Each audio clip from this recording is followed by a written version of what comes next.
Hey, what is up? Welcome to this episode of the Entrepreneur to Entrepreneur podcast. As always, I'm your host, Brian Lofermento, and I'll tell you what, we are keeping the heat going here in the first week of the new year because we are so excited to really put the fire under you and suggest the fact that you can't just be like everybody else here in 2025. This is going to be a year of so much growth if you know how to stand out from the crowd. And so that's why we have handpicked today's guest, because we absolutely love his work. It's so powerful, it's so impactful, and he has a really unique approach in helping people create extraordinary brands. So let me tell you all about today's guest. His name is Kyle Kostesich. Kyle is an executive creative director with deep design and branding roots. He's spent the last 20 years navigating the complexities of the creative space to help B2B and B2C companies. So I don't care what your business is, Kyle has worked with similar types of businesses across industries and very numerous different sectors. His efforts have netted him over 25 industry awards. Now, you're not going to be able to see his work during this episode, but I'm so excited for you to check out his work and his website afterwards, because this guy is extraordinary at what he does. He has extensive experience communicating with the investment community for both public and emerging companies, as he has spent the last 7 years leading the branding and creative team at ICR. Kyle broke off from ICR in 2024 and started his own creative and branding consultancy called Gray Giant. And before I cue Kyle up for today's interview, I just want to read what our team saw in his messaging and his approach that we said, this guy's different and we need to have his voice on our podcast to help all of you in the new year. Here's what his agency's website says. We work with companies that do not need, no, should not spend to hire a full service agency. Our model tailors bespoke solutions to meet your goals, milestones, and operating stage. You don't need a large agency to make a big impression. That certainly left an impression on us because Kyle is amazing at what he does. So I'm not going to say anything else. Let's dive straight into my interview with Kyle Kostesich.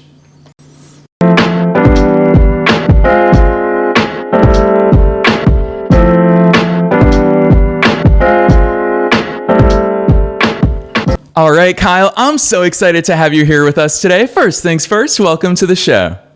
Hey, Brian, thanks for having me. Heck yeah, you've got a lot to live up to, Kyle. We behind the scenes at this show, we love your work. I'm personally excited to learn from you today. But before we get there, you've got to take us beyond the bio. Who's Kyle? How'd you start doing all this great stuff?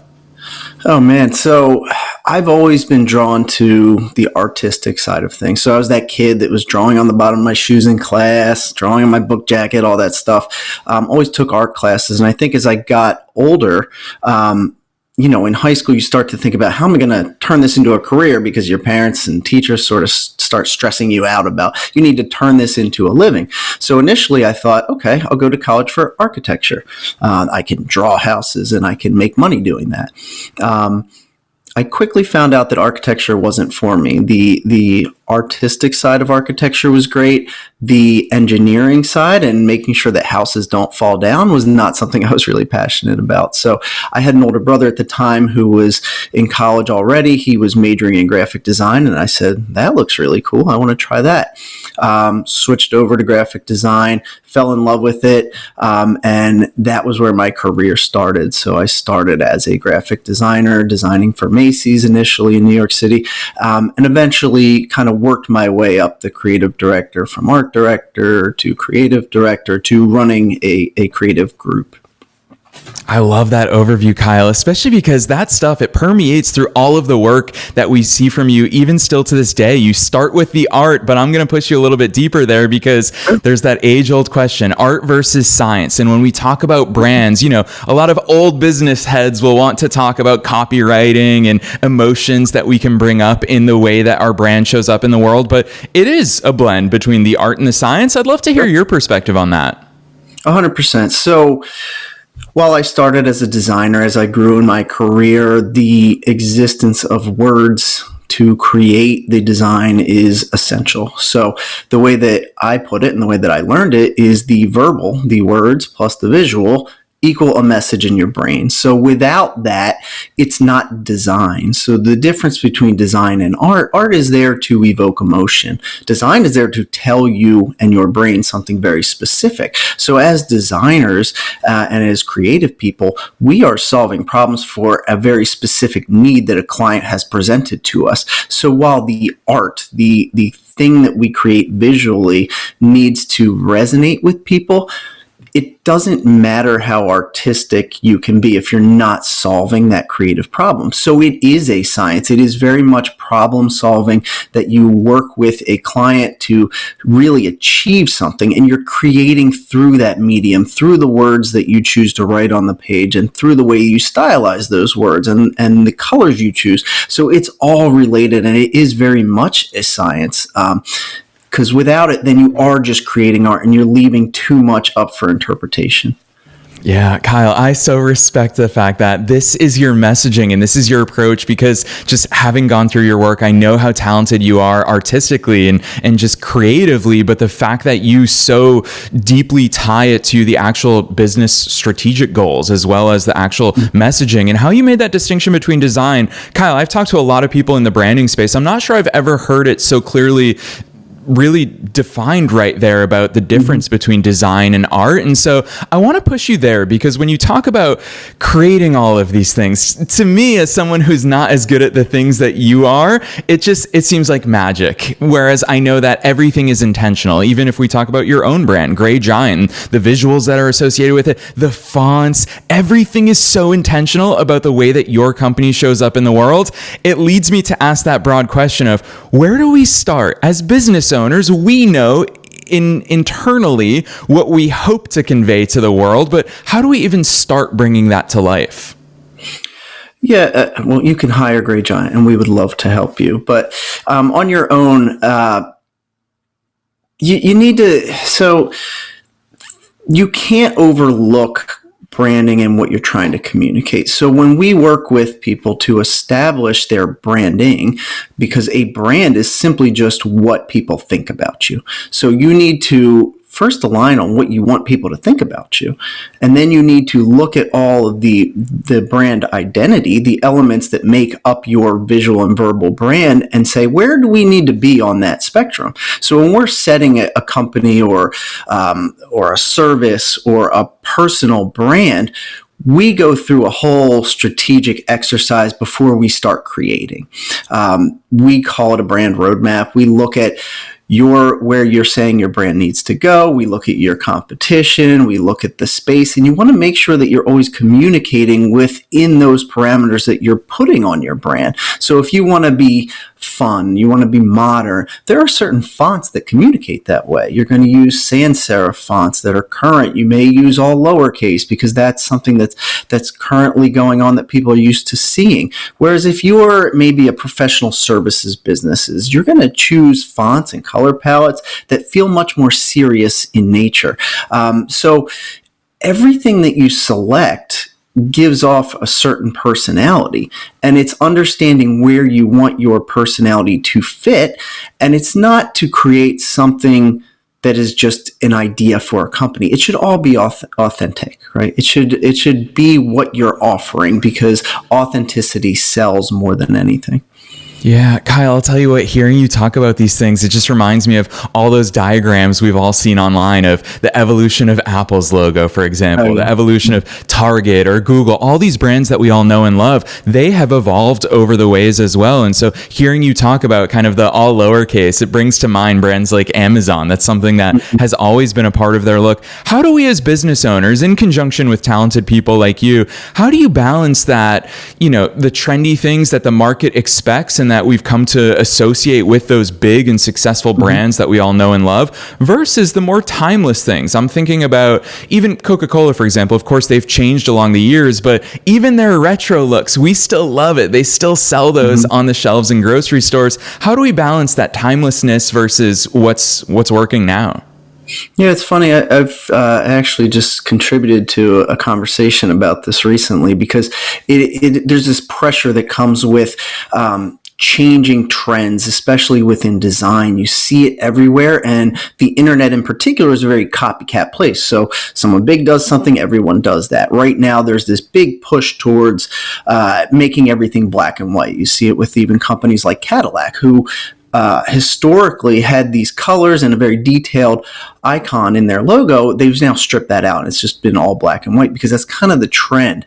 My recommendation is that if you are trained as a designer and you understand design principles, you should always fall back on things that make great design, great creative, and not just lean into trends because you feel this pressure to do it because everyone else is doing it. Because that's actually how you don't create evergreen content. You want something that will stand the test of time. And the way to do that is to do it right and to make intentional decisions, not just kind of go with the trends of the times. Now, you want to be aware of why trends are happening because there may be stuff that is right for you and your business if you are part of maybe that space or something, so that you don't feel like you're not current, because you don't want to ever feel old, stodgy, and let other companies pass you by. But you also don't want to just be reactive to everything else that's happening. So as long as you're grounded in the why are we doing this, and everyone is aligned with that, I think you'll find your place within that branding spectrum and not just become a fad. Yeah, Kyle, you brought up old and stodgy, so I'm going to go there with you because way too many businesses feel that their industry might be old and stodgy. And so that's part of what really appealed to us about inviting you on the show today, is that you've worked across industries. It seems like if there's a business out there, you've worked with something in their space. And along those lines, for all of those people who are tuning in who might be thinking, well, my business is old and stodgy. I own a web design agency, or you've worked with healthcare brands, for example. What's more boring than healthcare and financial brands? I mean, Bank of America's branding does not get me excited, and they're one of the biggest financial institutions in the country. So Kyle, what's your response to that? Especially, I'm going to interject one other variable here because I know that you excel in this regard, and that is naming. Let's tie naming into there, because a lot of people will check your agency out, for example, and see Gray Giant, see the elephant visuals, see so much cool stuff that you're putting out there, but their company might be Joe's website agency. Yep. And so I'm sure naming somewhat factors into this. How do you navigate people through those waters?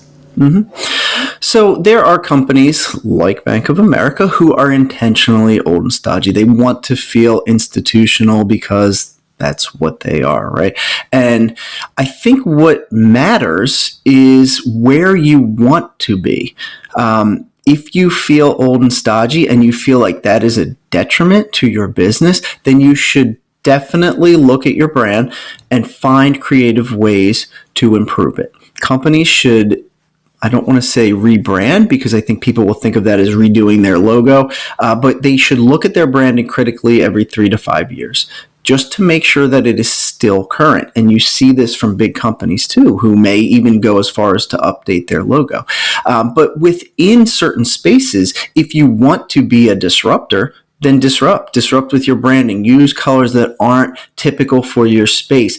Use a tone in the way that you write that evokes different emotions from all your competitors. Now, you don't want to do it just to disrupt. It has to align with who you are as a company, but you shouldn't feel afraid to push the boundaries as long as it still fits within your space.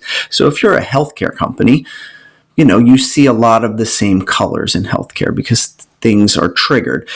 Why not use a bright pink like BMS did and kind of just change what people think about it? Why not bring more emotionality and edge to what you're doing, because you're saying that the old way doesn't have to be the only way? So I think within categories that are seen as dull or boring, like finance and healthcare, there are still ways to push the envelope. Now, those spaces are also subject to a lot more regulations than a lot of other industries, which make it feel old and stodgy because lawyers are now determining headlines. But that doesn't mean that you can't push the envelope as long as it makes sense for your brand. So I guess two things. Don't be afraid to try something that's different, because a lot of clients feel comfortable in the copycat nature of branding. I saw this company, they're great, let's do what they're doing. That's actually one of the worst things you can do, because you'll just be unnoticed by everyone. And then secondly, look at your brand critically, and don't be afraid to say that what we've been doing is not good enough, because yes, you may be making money, but without investing in your brand, you're not going to continue to grow your brand. And the unfortunate nature of, particularly within the B2B space, is we see a lot of leaders who say, well, I don't believe in branding. We're B2B. It doesn't matter. We're not going to do that. It couldn't be farther from the truth. Yeah, I really appreciate those insights, Kyle, especially because I'm super excited. I'm going to ask you something I've literally never asked anyone, even especially a branding expert like yourself, but you use the term disruptive. And that's something that I remember. I started my first business when I was 19 years old. And these are all the types of things that I would hear on podcasts, YouTube videos at the time, especially business books, where I'm going to take disruptive and turn it into a little bit of a different word. And that is polarizing. A lot of people are saying you need to be polarizing in the market. You need to speak so much to who it is that you want to talk to that you have to actively repel the types of people that you didn't want to talk to. Well, Kyle, this is what I've never talked to anyone about. That never sat well with me. I like being a little bit more neutral than that. I don't want to overtly repel people because, well, one, I love people. And yes, I obviously know my customer avatar and I know the types of person that I'm best able to serve, but I don't want to be polarizing for polarizing's sake. Can you walk us down that path? Because it is advice that's so prevalent out there, and just seeing your brand, I mean, maybe I'm biased because I love your work, but I don't see those same polarizing things. To me, it is a welcoming and inviting brand. It's something that we all relate to, and it's visuals that for someone like me, it says that's the type of brand that I want to build. Mm-hmm. Yeah, I agree with you. I think that a lot of the polarization is due to the constant content that is being created, social media. You need to do something to get attention, right? There's constant information in front of us, particularly on social media, and these scroll stopping posts, something to make you look at something. That's particularly particularly prevalent within the B2C space.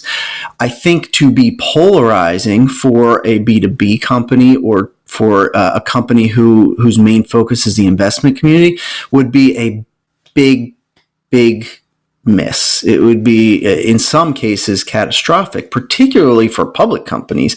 You don't want to do anything that's going to cause a major shift in your stock, right? You don't want to do anything that is going to cause people to worry. So I agree with you there that I think doing something like that is kind of like what we talked about with the fads. You're doing it because somebody told you to do it, or because you think I have to do this, where what most people react positively to is clear differentiation. Why do I care about your company or your product or your service?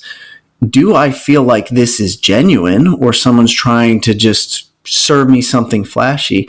And is it useful to me? And those are the things that at its core, good branding should do. So, you've talked about my personal brand. I appreciate all the compliments, Brian. It's very nice of you.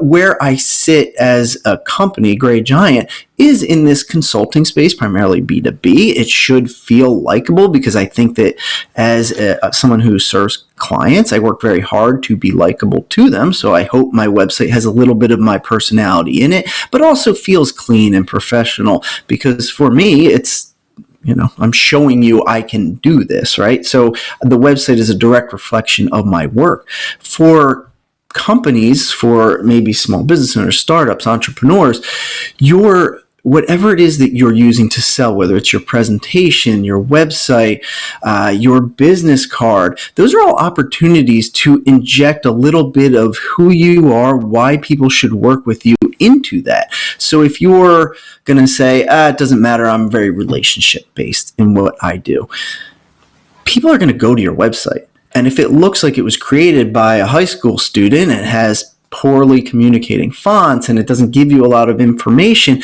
it's a direct reflection whether or not it's true, on who you are as a company. You feel unsophisticated. You feel like you don't care. I can't help but think that that's the experience I'm going to get from you, whether that's true or not. So companies, business owners, startups, entrepreneurs should always be thinking about how their brand is curated on anything that they're putting out into the world.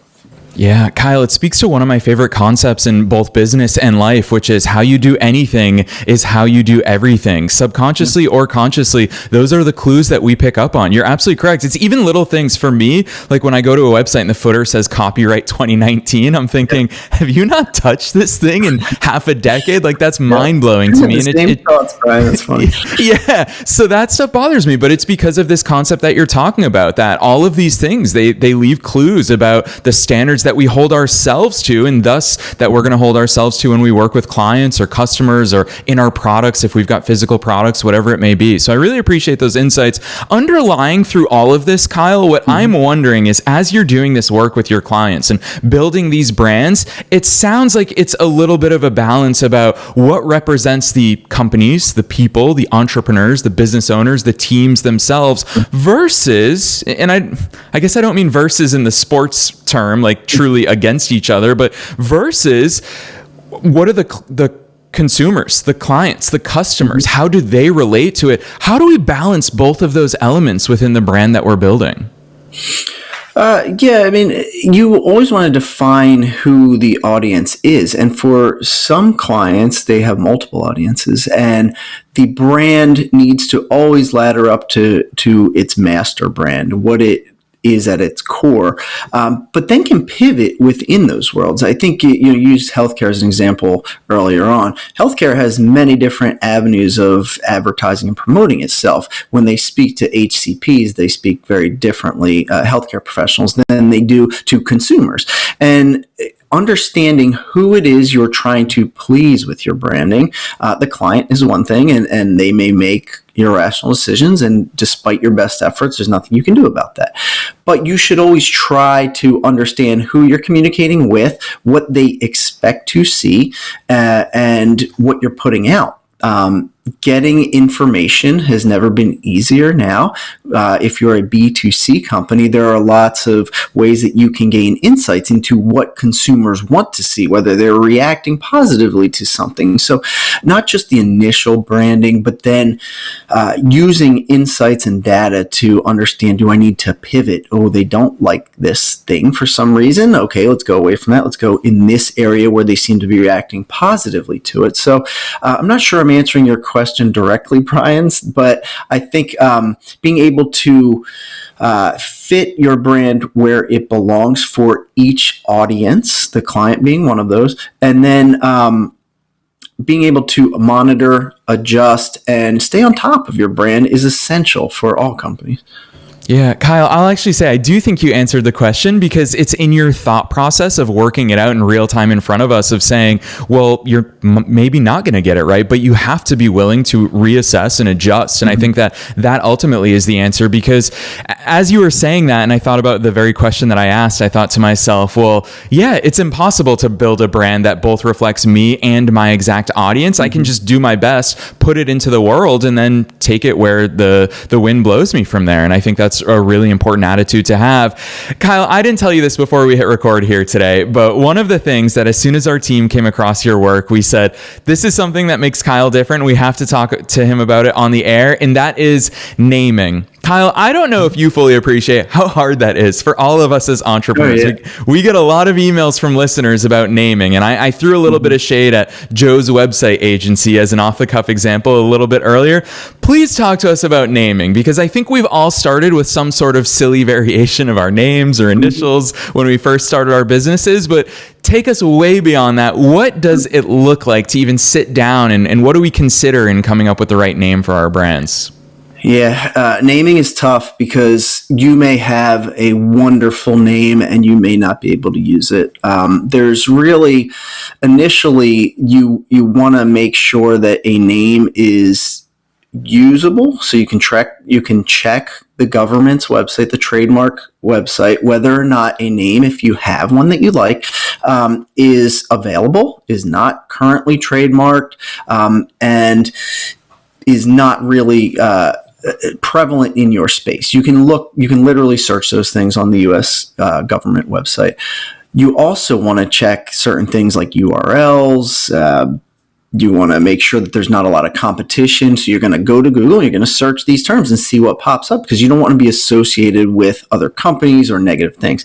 Now, the process of selecting a name, the way we go about it is we're always looking at those things, but we start very kind of creatively. We throw a million different names at the wall. You're looking at things that are descriptive to completely made up words to maybe taking a nugget and insight from the client about their brand, how they thought of the name of their company, or how they thought of the service offering, and maybe going down this rabbit hole on Wikipedia to understand history and say, oh, there was a Greek god named after this thing, and there's a story there. So I think with names, there's kind of two things. There's the does it exist? Is it a viable option? Are we going to run into trouble? Are we going to have a ton of search problems on the internet when people try to find us? And then what's the right name for me? So, you should like your name of your company, right? So that's one area where when we talk about problem solving in designing and creative, you should like it. You're going to say, hi, my name is Kyle from X company. If you hate that name, don't pick it.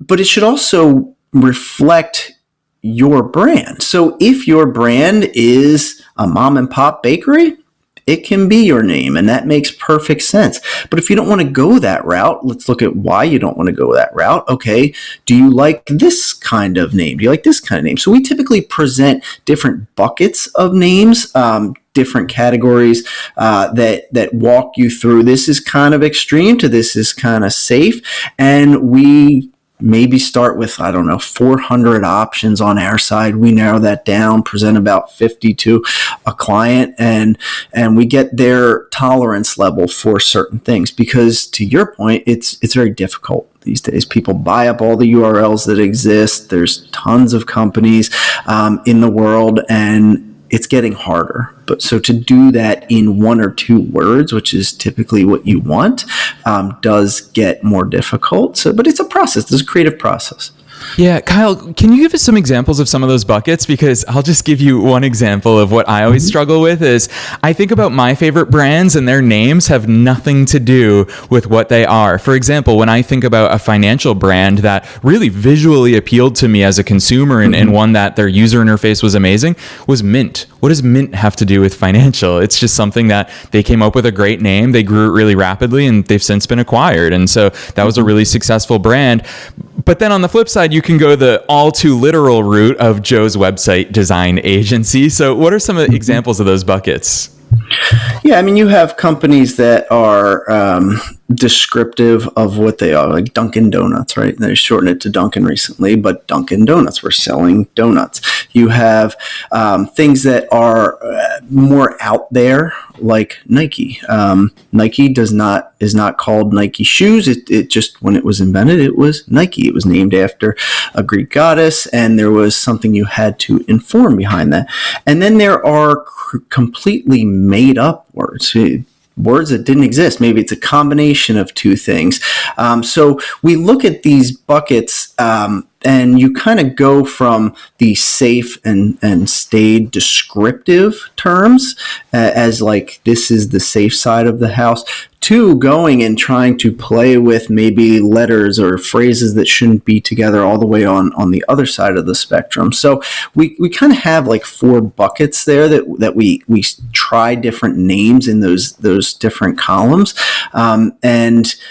And you may be surprised by which type of name you gravitate towards, but there's also categories, within tech. They kind of play in this, like, this is a made up word, or this is kind of disjointed from what we do, like Mint Mobile, because it's, it's short. Their logo is going to be designed a certain way, and it feels category appropriate. So once again, we always want to play within your space when we are thinking of whether it's a name, a logo. We want to make sure that it fits the category, but there are definitely categories that are a little more experimental with their names and comfortable being a little more off the wall or maybe not informative. And I think that's a very important thing to understand. We run into this a lot, not with names, but with logos, is that clients often think my logo has to tell my whole story. This is my chance to draw this thing that puts all my service offerings in it. And that's not the case. Your name, your logo, it's your signature of the company. You're signing it. And everything that you create marketing-wise is the greater context. You just need to look at the name of your company as something that is reflective of you, feels appropriate, that you love, and that you can put on a business card and be happy with, and has little to no competition. So it's a tough bar to clear for sure, but it's possible, and it's a fun exercise. Yeah, I love the way you articulate that about, our logo being our signature, for example. And it's important within these projects because they feel like things will never overcome, but we have to realize and put it into context of what it is and how it's going to be used. And that leads me right into my next question, Kyle, which I've been so excited to ask you about, because a lot of people hearing you today will say, gosh, I didn't realize I could work with someone to walk me through these difficult challenges. And so having gone through the way that you set Grey Giant up, it just seems to me like you've also been so intentional about the way Grey Giant works. And I know that you, coming from the agency world, that influenced a lot of the way that you set your model up. So I'd love for you to talk to us about the way that you service your clients and the way that you're different from the agency side of the world. Yeah, I think I don't want to completely crap on agencies because I was in that world, and there are so many talented people working at agencies, but agencies have flaws, right? They have a lot of meetings, there's a lot of bloat, there's a lot of overhead, there's a lot of things they have to pay for the agency to exist. So essentially what I do is strip out all of that bloat, right? When you work with an agency at a project level, you get down to a small team. You're not working with the whole agency on something. You may tap production or ask another person a question every once in a while, but you're working with a small team of creatives to solve your problem. And that's what I do. Now, I'm able to, not at an agency, focus on a smaller group of clients, which is amazing because I can now go deeper into your brand. Whereas before, if I'm servicing 20, 30 clients, I can only go surface level deep, and then you delegate and it goes down the ladder. And, you're dealing with maybe good creatives, but people who have not been doing it as long. Whereas I am actively working with my clients on all of their needs, and then I am leveling up, meaning that I have made so many relationships with great writers, with great art directors over the years, that as I need to pull them in, I'm able to pull them in to help create something great. So the people that I work with are not typically very junior, so you have access to a much more senior team. I am going to be involved in every project that I take on intentionally, because I think that's when projects fall off, is when they get delegated to junior people who are more affordable. So I think it's just the idea of being able to free up more of my time by taking on less clients to be able to provide quality work, and then leveraging my networks, whether it be with companies that I really trust that can help execute a creative idea, or direct creative people that I know are going to do a fabulous job, and bring them on to be additive to the process. It's just something I think that really has been able to allow us to make better work for our clients in a lot of cases. So yeah, that's my model. Yeah, I really appreciate those insights of behind the hood, because I know that a lot of people are going to be super excited to check that out. Part of what I think it also speaks to is the accessibility of it. I love the fact that you directly address the fractional nature of, hey, if you need this, like, we are in your corner. We're accessible to you without needing to sign up for a $50,000 branding project. And so I love the fact that you're bringing these services, Kyle, to everybody who needs it at all different stages of their entrepreneurial journey. journeys. I think that's super important. So we're going to drop your links in just a minute. Listeners, you already know that you can find those down in the show notes. But before we get there, I always love asking this super broad question at the end, because you can take it in any direction you want. And that is, what's that one takeaway, the one piece of advice or the one action that you want to impart on all of our listeners, knowing that they're at different stages of their business growth journeys? What's that one thing you want to leave them with? Wow. I would say I've worked so hard for companies in the past, and I have two daughters who are in elementary school, and you can get caught up in work. And for me, I live in the New York City area, and the commute itself was 2 or 3 hours a day. And at the end of the day, you think back on all those years that you've worked hard to raise money for other people, and you don't care about any of the projects that you necessarily worked till 1 a.m. on, right? It's the being able to do great work with great people that you remember from a work side, and then being able to balance that with your life, right? And that's, for me, the main reason that I became an entrepreneur and started my own business, was that there is this balance that can exist between knowing what you're good at, doing that for good people, and then having a life outside of work, right? Because everyone looks at success differently, and there's the monetary side of things.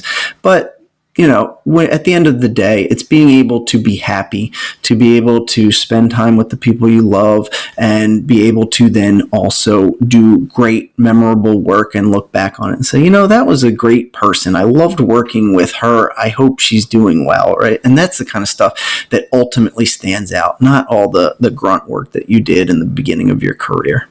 Yes, so well said. And for all of us, especially here in this new year, if you're envisioning entrepreneurial success and the freedom that comes with it, I love Kyle's really grounded advice there for all of us about the impact of our work and the good feelings that come with those things, of just helping other people get closer to where they want to be. So Kyle, you're a living example of that. Before I kick things your way to drop those links on us, I also personally just want to tell listeners that I mean it when I say I'm a big fan of the work that you do. I love the brand that you've built for yourself and through Gray Giant. And part of that is I'm not just stroking your ego here today from a design perspective and typography and all of that, but really in the way that your brand shows up. Listeners, when you go to Kyle's website, you're going to find an entire section called Insights and Ideas. And this is just Kyle showing up in the way that you saw him show up here in today's conversation. You'll see articles and resources like 5 rebrands that we hated, 5 rebrands that we loved, what makes a great logo,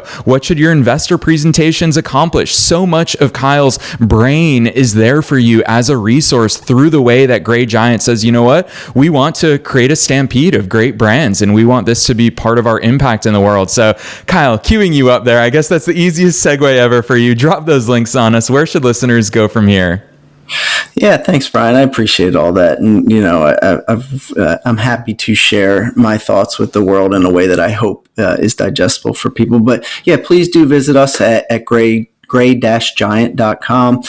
You can find me also on my personal site, kylekostesich.com, and our newest service offering, which is more of a productized service we haven't talked a lot about, which is designmammoth.com. So that is more of like, I need unlimited design resources. We're happy to provide those to you as well. But yeah, my main site, gray-giant.com. Boom. Listeners, you already know the drill. We're making it as easy as possible for you to find all of those links, as well as that is a brand new service from Kyle. So if you want those unlimited design opportunities for you, and you want to leverage Kyle's team and his mind and all of his experiences and all the great things, then definitely check out the show notes wherever it is that you're tuning into today's episode. His main website is at gray-giant.com, but you can click right on through from the show notes. So Kyle, on behalf of myself and all the listeners worldwide, thanks so much for coming on the show today. Thanks, Brian. It was great talking to you. I had fun.